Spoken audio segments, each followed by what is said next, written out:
Welcome to the Nathan Markley Show. And now your host, Nathan Markley. Well, hello, folks, and welcome to another episode of the Nathan Markley Show. And as my intro says, I'm Nathan Markley. That's right. So, for those who don't know me, and for those who are tuning into this show, my name is Nathan Markley. I am okay, so how can I explain this? I guess I should do what my new logo says for NathanMarkley.net. I'm a force autistic vlogger, a bodybuilder, and a tech geek. And this show, the Nathan Markley Show, is pretty much what I want to talk about. I kind of think of it and trying to make it more of a talk show, like a radio show that you listen to. You know, those talk radio shows like WPRO has, other others, and here we go again. Alright, so that background noise you hear is the boiler because I'm in the workshop basement area. Hopefully this soundproof desktop thing I have definitely works. Anyways, so what was I talking about? Oh yeah, I was talking about me.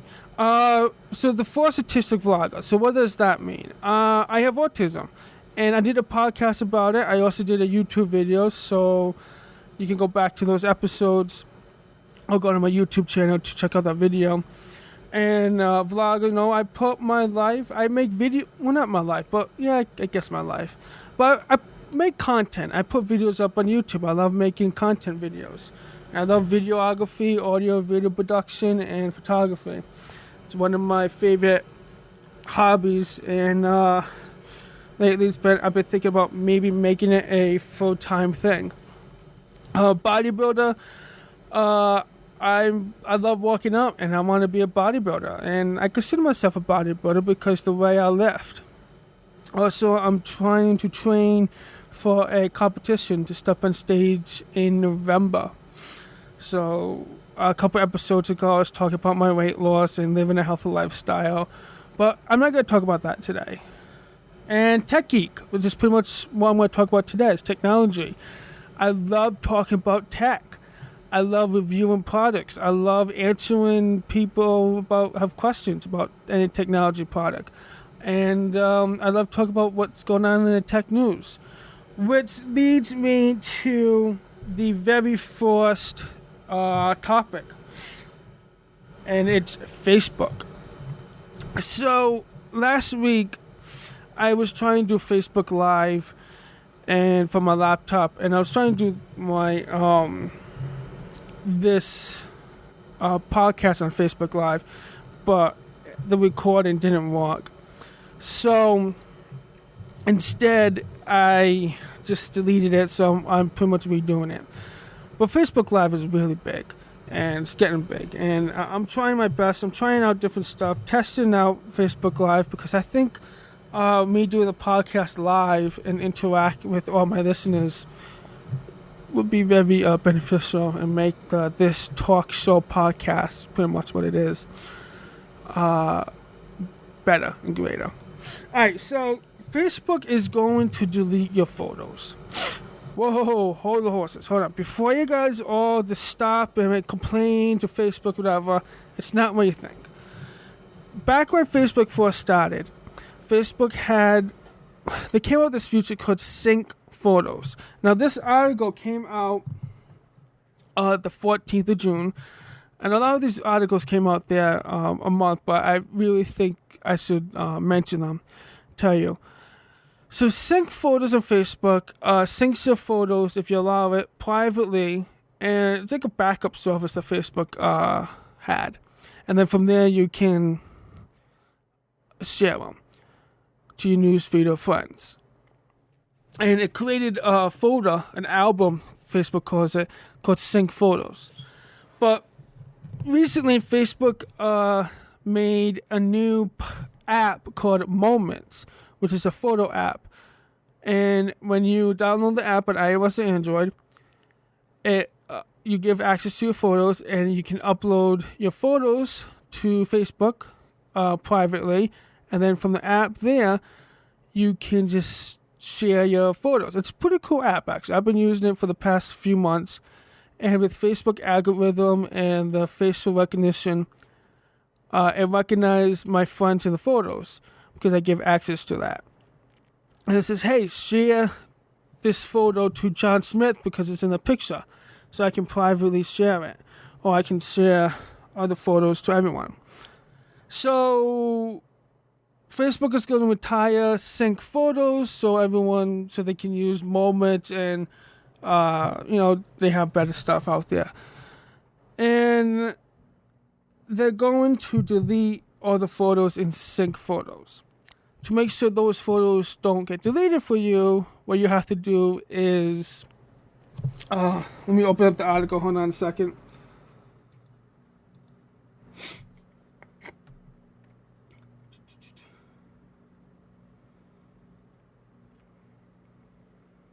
Alright. So, you should have received an email too if you use sync photos. And it tells you how many photos you have. But you can download the Moments app. Oops, I should tell you guys this earlier. You should download it before July 7th, which is a few days ago. Hope you guys did that before. If you haven't done it yet, do it now. Or you can go on your desktop or laptop and download the photos from the sync photos. And when you download Moments, you can download Moments will always take over sync photos pretty much, so you don't have to worry about that. I would download Moments if you have a smartphone because it's pretty cool. All the features are pretty awesome, too. So yeah, I was just read this, and this is July 7th. Facebook will start deleting the sync photos, so I would check that out if you haven't already.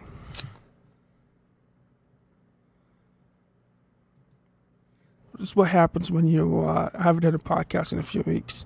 Oops, I'm sorry. But that's going to change. Alright, the next thing is about YouTube and live streaming.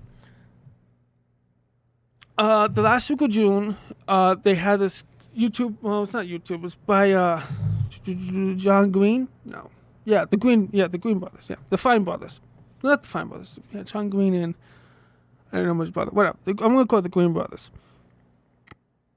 They, 6 years ago, they created this convention called VidCon. It's a video conference. It started with YouTube, and then now all these other video services came out.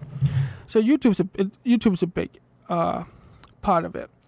And, it's for creators to go to meet other creators, and creators meet their fans, and fans to meet the creators, And they have an expo. That's pretty fun. I haven't been there. It's out in California. Hopefully one day I'll go. 1 year. But YouTube had an announcement, and YouTube is going to release pretty soon YouTube Live for mobile. So you can live stream directly to YouTube, which is pretty awesome.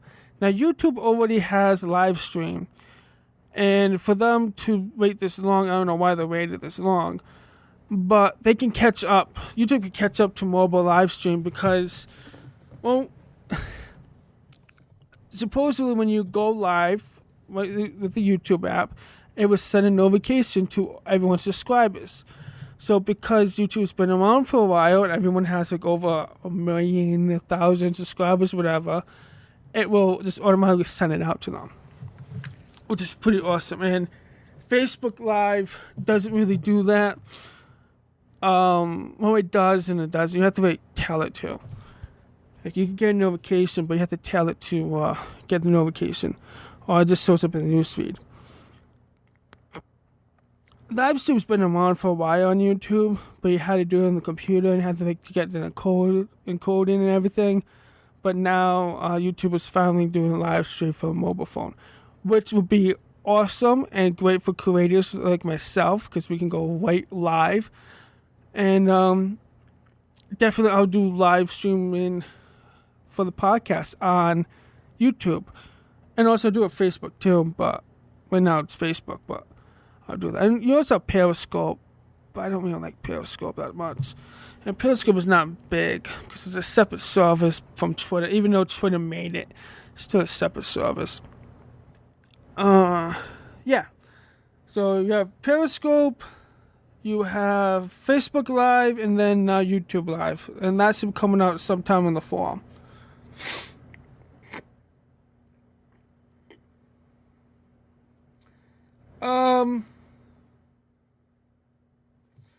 So that's gonna be awesome, and I can't wait to try that out. Now, the next thing I want to talk about is Apple, and they won't collect your data for the AL service unless you tell it to. So, Apple with the new OS, let me get the article up.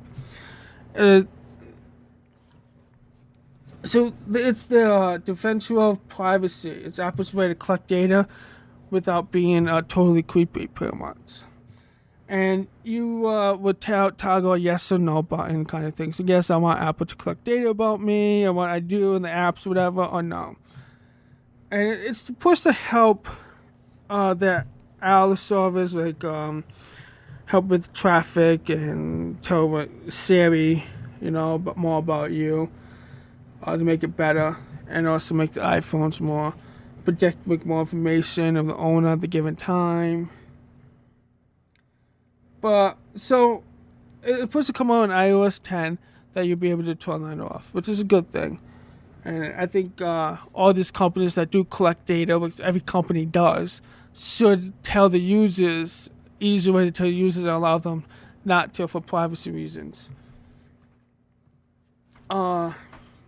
The decision to allow Apple use of data will be up to the user, require their Apple consent, like I said.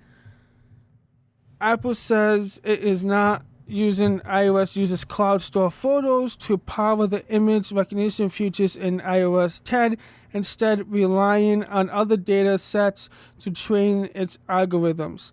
Apple hasn't said where data it is using that for that, other than to make clear it is not using its users' photos, which is good.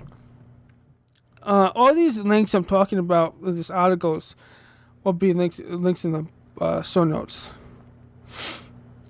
As for what data is being collected, Apple says that the privacy will be initiated by limited to 4 specific use cases. New words that users add to their local dictionaries, emojis typed by the user, so Apple can suggest emoji replacements, deep links used inside apps, provided they are marked for public indexing, and lookup hints within notes. Apple will also continue to do a lot of its pre-detective work on the device, something it started with the proactive feature in iOS 9. This work doesn't tap the cloud for analysts, nor is the data stored using defensive privacy.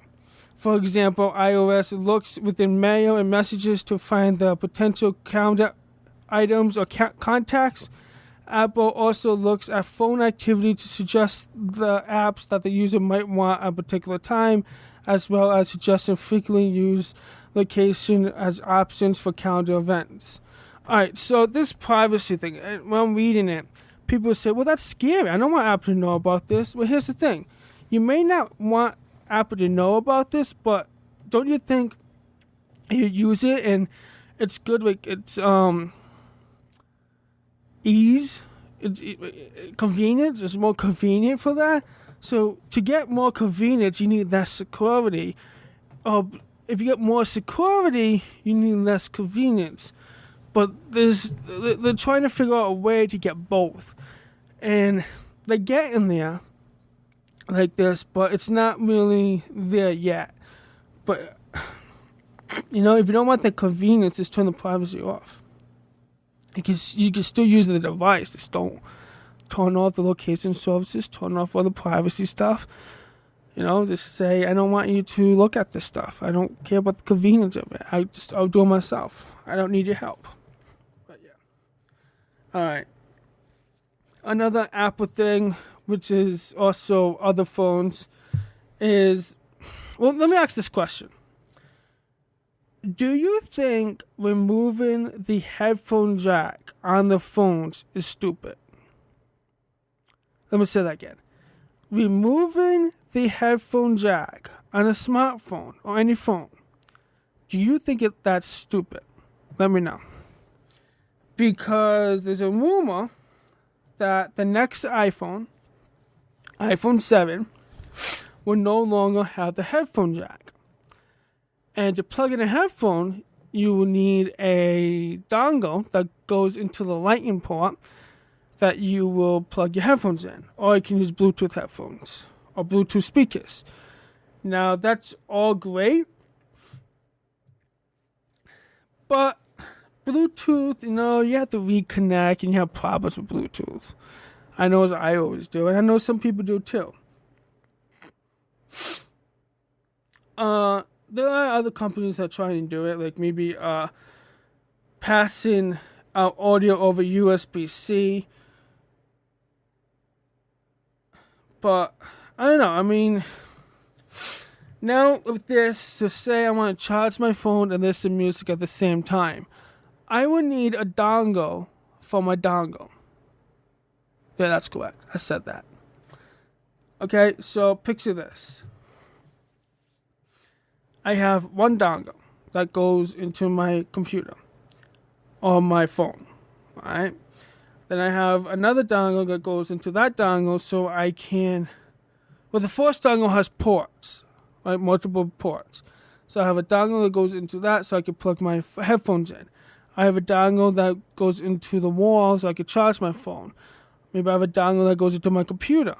So now I have like 1, 2, 3. There's a picture in the article that you can look at. That I'm counting like 3 dongles. And it's just a mess. But if you use Bluetooth, it's good. But again, Bluetooth is not all that. You still have problems. Connection problems. I mean, it's good. It's nice. So what do you think? Do you think Apple should get rid of the headphone jack? Or should they keep it? Or do you think like Android too? I think there's a couple Android phones that want to get rid of it. Tesla makes an offer to acquire Solar City. Tesla Motors. So what that means, let me pull it up. Tesla already has some shares in Solar City, but they want complete control of it, which is a good idea, actually. I really think it is. It's a good marketing idea. So, in the letter the board of directors of Tesla sent to the CEO of Solar City, they said that they want to exchange the Solar City stock, the remainder, for Tesla shares. And the purpose represents a value of $26.50 to $28.50 per share, a premium approximately 21% to 30% over the closing price of Solar City shares, based on today's closing price of Solar City shares and the 5-day volume weighted average price of Tesla shares. Now, this is a good move on Tesla because you have the car, Tesla has the power brick, and now if they have the solar panels that Solar City does, they can all patch together to make a bundle, and people can buy all 3 and get a really good price, or leasing price or something, and they can almost be off the grid and be somewhat clean energy. I like it. What do you guys think? Do you think Tesla should do this? What's your thoughts on this? That's pretty cool. Yeah. Okay, so this came out this past week. Pokemon Go. That's right. Pokemon Go is an app that you can catch Pokemon in the real world. Yes, I said that. I will say it again. You can now catch Pokemon in real life. You can be walking down the street, walking down to work, driving to work. Don't use Pokemon Go when you're driving, but I'm just using an example. You can be at the park, you can be at a party, whatever, and all of a sudden a Pokemon will just show up, and you can catch it with your phone. I think it's awesome. I used to play Pokemon Gold and Silver, or Yellow, Pokemon Gold and Silver, and I loved it. And I said, I really wish I could catch Pokemon in this life. And now with the virtual reality, VR, I think Pokemon Go would be a pretty awesome game to play. I mean, the app is pretty cool. I have it. It's for iOS and Android. You can download it. Just type in Pokemon Go. You probably already heard of it. And it uses your location and your camera, and the map is actually a map where you are, and it really could pinpoint too. So you use the GPS signal, and all of a sudden a Pokemon will show up on your phone, right, on the screen, and you use a camera. It opens up the camera, and when you use it, it's like actually right there. The Pokemon's like overlay in the background. It's like whatever your camera's pointing at, and you actually throw a Pokeball at the Pokemon, and it's pretty cool. And you can catch all these different stuff. And so I saw reports like Pokemon, I guess someone was catching a Pokemon and it led them to, or where the water Pokemon was. They're going down the water to catch a water Pokemon, and they found a dead body. Okay. And also people were going into police stations to catch Pokemon because they were in the police station. Of course, police officers didn't like that, but oh well. But no, I think it's a fun game. Check it out. And Pokemon was awesome back when. Not this new Pokemon crap, but I like Pokemon. I used to play the trading card game too. It was pretty cool. It was awesome. But yeah, Pokemon Go, I can see. I have to do more of that. And we're going to see more people. And I saw people running around, and people getting outside and exercising, just running around to catch Pokemon. I just had to say, that's awesome. Yeah, so check it out if you haven't. Go outside and catch some Pokemon. Let me know if you catch it. Send me tweets. Because you can take a picture, take the camera. There's a button that says capture this, and show you pictures of, take pictures of the Pokemon. So send me tweets of Pokemon you catch. Let me know. Alright, I want to talk about Android and being open source. Is being open source killing Android?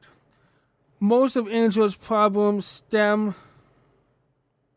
from the fact that it's open source operating system. So, article in ZDNet.com lists about major problems facing Android, right?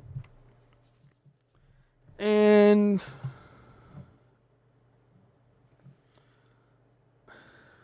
I'm just gonna read this. It says, I'm betting that you said little can be done after all. Android is all about being open, which means that once Google has released a new version, the OEMs and carriers are free to tinker with to their heart's content. That then results in both the fragmentation, OEMs loading the code onto any and every device form factor they can think of, and the problems with updates. Google can't push Android direct to devices because heavens knows what manufacturers are thinking have been done, but cosmetic and structure to the code. So pretty much with Android being open source, it's very fragmented. And Android is a particular demonstration of sort of a mess that Linux would have become if it enjoyed a widespread popularity with hardware OEMs. Someone somewhere has to be in charge and put their interests on the platform over profit margins and market share. So, is it Android ecosystem designed to always be in a mess? Perhaps not. One possible exit for Google out of all chaos would be to take control of Android itself and move the project from being an open source project and turn it into a proprietary project. Whoa, I hear you say. But isn't being open source a cornerstone of Android's success? It is, but I don't think that's the case anymore.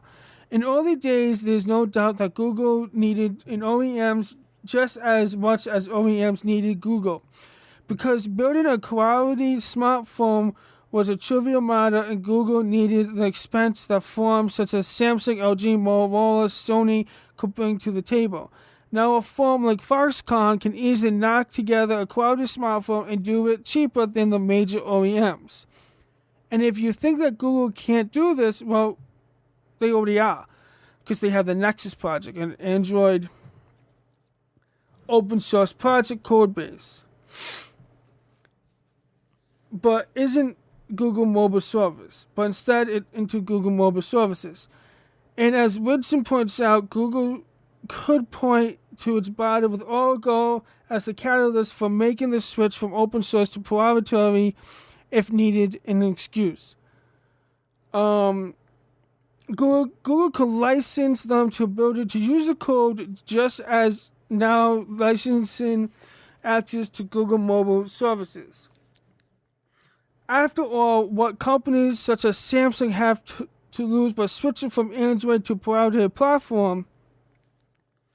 Okay, maybe a bit of freedom, but the advantages of being able to push updates to users, as well as reducing how much effort has to put into customizing the code, would overweigh any of the downsides. Any maker who couldn't offer users quick access to updates would be skiing on thin ice as soon as one competitor could offer that feature.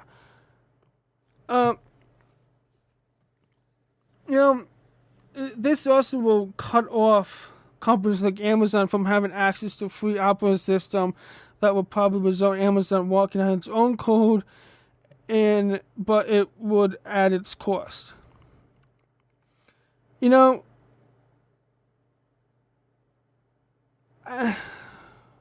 I see. Yeah, I can see that. It's definitely fragmented. Android system's definitely fragmented. And it is a mess. And if Google makes it a more parameter system than an open source, they can push out more updates. And Samsung and all these other companies put crapware on the phones that you don't need, but people still use them. Or people don't even use them because they're like, why do I need that? And I like poor Android. And I mean, I do have a Samsung phone, and even AT&T puts crap on there that you don't need. And Google stuff is more better. I would rather have the Nexus, which I think it might be my next phone. But who knows? What do you guys think? Do you guys think Google should switch it from an open source to proprietary and license it out? And now, actually, Google will have better chance of updating everyone to the newer operating system. And everyone will have the newer, better stuff. And they can control it better. I think it's a good thing to go. Even though I do like open source. I'm a big fan of open source. But,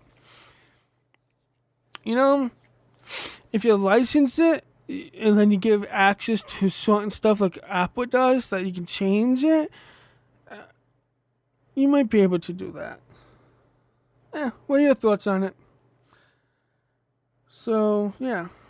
Alright, that's pretty much it for today's episode of the show. I want to thank you all for listening. And also, you can listen to this podcast on iTunes, on Stitcher, on Google Play Music, or your favorite podcast app. You can even listen to our website, the NathanMarkleyShow.Libsyn.com. Please do me a favor and leave me a review on iTunes. Tell me what you think of the show. Follow the show on Facebook and Twitter. Everything I talk about and articles, even the links to the website and my Facebook and the Twitter are in the show notes, so be sure to check those out. Let me know what I talked about, if you like it. I know I asked some questions in the show, so hopefully you guys answer me. If you want to contact me, you can email support@nathanmarkley.net. And please go ahead and check out my website, nathanmarkley.net, as well. Again, thank you for listening. I hope you enjoy the show. And till next week,